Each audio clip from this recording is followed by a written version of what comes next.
Hi guys, season 2.0లోకి welcome. మళ్ళీ కూడా మీకు కొత్త వీడియోతో సరికొత్త వీడియోతో మళ్ళీ మీ ముందుకు వచ్చాను. ఇవాళ వచ్చేసే టాపిక్ ఏంటంటే ఆడపిల్ల తల్లిదండ్రులు అసలు ఆడపిల్లలకి ఎటువంటి జాగ్రత్తలు చెప్పాలి.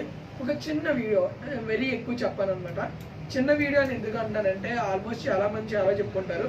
అందులో నేను కొన్ని ముఖ్యమైన వీడియోస్ చెప్పబోతున్నా. ఇది పల్లెటూరు వాళ్ళైనా సరే అండ్ ఇప్పుడు సిటీలో ఉన్న వాళ్ళైనా సరే కొద్దిగా తెలుసుకోవాల్సిన విషయం.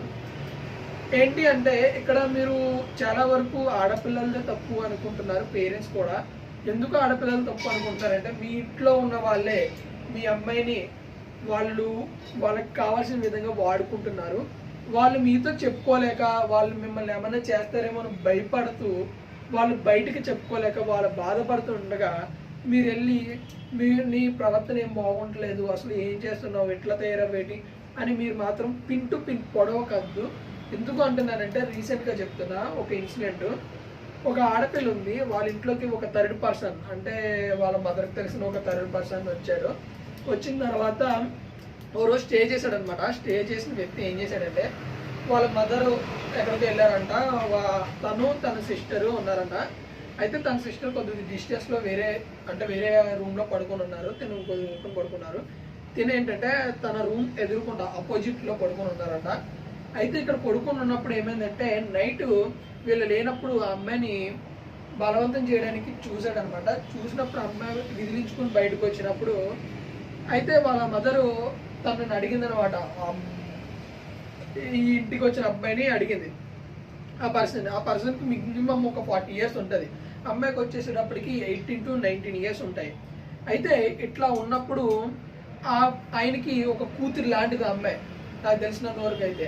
అంటే ఆల్మోస్ట్ ఒక కూతురులో అనుకోండి, ఎందుకంటే మ్యాక్సిమమ్ అంత ఏజ్ అంటే కూతురు అని అనుకుంటాం, చెల్లి అని అనుకోము, అక్క అని అనుకోము కాబట్టి. అయితే అలాంటి అమ్మాయిని నేను ఏం చేశాడంటే వాళ్ళ అమ్మ ముందు మీ అమ్మాయి నన్ను టెంప్ట్ చేసింది, అందుకే నేను ఎలా చేశాను అని చెప్పేసి చెప్పాడు అనమాట. ఇక్కడ ఒక విషయం గుర్తుపెట్టుకోండి, ఏ అమ్మాయి ఎవరిని టెంప్ట్ చేయదండి. ఎందుకు అంటే ప్రతి ఆడపిల్ల కూడా ఒక అబ్బాయిని ఎప్పుడు కూడా టెంప్ట్ చేయదు. నేను పక్కా రాసిస్తున్నా. అలా టెంప్ట్ చేసే వాళ్ళు ఒక 100కి మీకు ఒక 40% లేదా 20% ఉంటారేమో. కానీ అంటే నేను గ్యాదర్ చేసిన విషయంలో అయితే ఆల్మోస్ట్ వాళ్ళంతట వాళ్ళు వాళ్ళ లైఫ్ని నాశనం చేసుకోవాలని కానీ వాళ్ళ యొక్క కొన్ని విషయాల్లో బయటపడాలని కానీ ఎవరు అనుకోరు. కానీ ఇక్కడ ఏమైందంటే అమ్మాయి వాళ్ళ పేరెంట్ దగ్గర ఏమైందంటే వాళ్ళ మదర్ దగ్గర ఆల్మోస్ట్ తనదే తప్పు అన్నట్టుగా తను క్రియేట్ చేయడంతో ఆ మదర్ కూడా నమ్మేసి తనతో మాట్లాడటమే మానేసిందంట.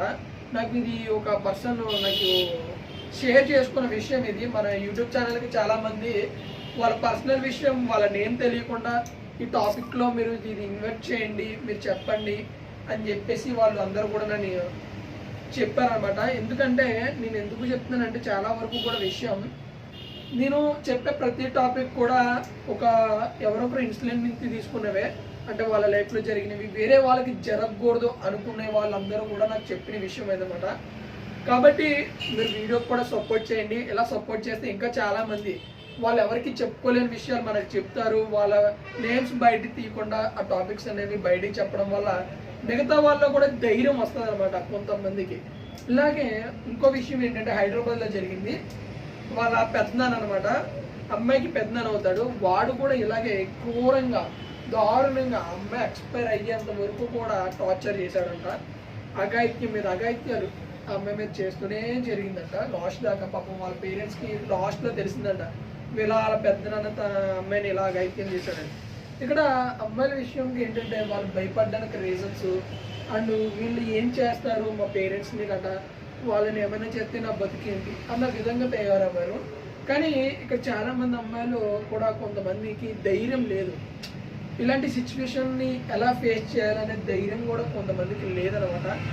అలాంటప్పుడు మన పేరెంట్స్ అందరూ అంటే ఆడపిల్ల తల్లిదండ్రులు అందరూ కూడా మదర్ కానివ్వండి ఫాదర్ కానివ్వండి ఎవడైనా మిస్బిహేవ్ చేస్తే వాళ్ళు తిరిగి కొట్టడం కానీ లేదంటే వాళ్ళ మీద అటాక్ చేయడం కానీ ఏదైనా డిసిషన్ తీసుకోవడం బెటర్.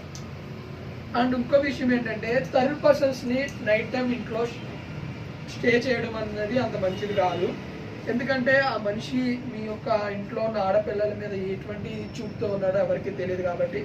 అండ్ ఇంకో విషయం బావలు కానీ అన్నయ్యలు కానీ మరదలు కానీ అంటే సమ్ ఇంకా రిలేషన్స్ ఉంటాయి కదా, కజిన్ బ్రదర్స్ ఇంకా పిన్ని గారు అబ్బాయి ఇలా ఉంటాయి కదా, వాళ్ళని కూడా అమ్మాయిలు మీ ఇంట్లో ఉన్న అమ్మాయిలకి వాళ్ళు ఎటువంటి చూపు చూసినా మాకు ఇమీడియట్గా చెప్పండి.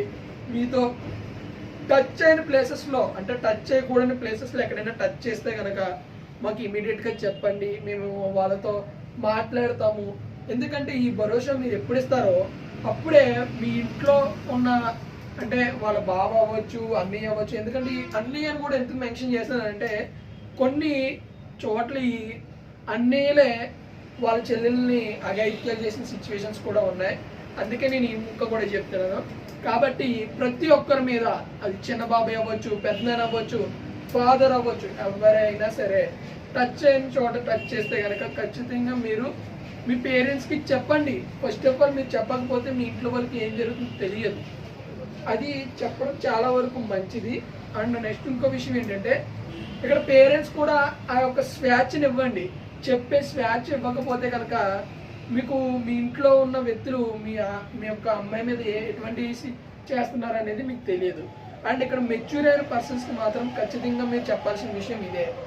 చెస్ట్ దగ్గర కానీ లేదా ఇక్కడ మన నెక్ దగ్గర కానీ హ్యాండ్స్ మీద కానీ ల్యాబ్స్ మీద కానీ టచ్ చేస్తే కనుక ఖచ్చితంగా ఎవరైనా అలా టచ్ చేస్తే కనుక వాళ్ళకి దూరంగా ఉండమని, అండ్ వాళ్ళు ఎవరు ఏంటి అనేది పేరెంట్స్కి వచ్చి చెప్పమని కూడా చెప్పండి.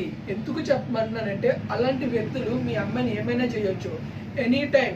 ఎందుకంటే వాళ్ళకి అలా టచ్ చేసినప్పుడు వాళ్ళు ఏం అనలేదు అనుకోండి, ఓకే నాకు టచ్ చేసే ఫ్రీడమ్ ఇస్తున్నారు అనే భావనలో ఉండి వాళ్ళు ఇంకా స్టెప్ మూమెంట్ తీసుకున్నారనుకోండి, తర్వాత జరిగిన దానికి పరిణామాలు తీసుకోవాల్సిన సమయం ఆసన్నం అవుతుంది అన్నమాట. కాబట్టి మీ అందరికీ అర్థమై ఉంటుందని నేను అనుకుంటున్నాను. ఇంకా ఇందులో ఏమైనా డౌట్స్ ఉంటే కనుక మన ఛానల్కి కామెంట్ సెక్షన్లో చేయండి. అండ్ మన ఛానల్ వాట్సాప్ నెంబర్కి కూడా కాంటాక్ట్ చేయండి. 9361333181 వాట్సాప్ నెంబర్. దీంట్లో మీరు మెసేజ్ పెట్టిన ఇమీడియట్గా అండ్ మేము రెస్పాండ్ అవుతాము. మీ విషయాలు మాకు చెప్పండి, మేము ఇమీడియట్గా ఆ విషయాన్ని ఒక టైటిల్తో మేము ముందుకు వస్తాము. అలాగే మీకు ఈ వీడియో నచ్చితే కనుక లైక్స్ అండ్ సపోర్ట్ చేయండి. మీరు చేసే లైక్స్ బట్టి ఇంకా చాలామంది మన దగ్గరికి విషయం చెప్పి వాళ్ళ లైఫ్లో జరిగిన ఇన్సిడెంట్స్ చెప్పి వాటిని షేరించడం అనేది జరుగుతుంది guys. Okay, thank you so much. Bye bye, see you. ఇంకా ఇంకో వీడియోలో వెళ్తాం.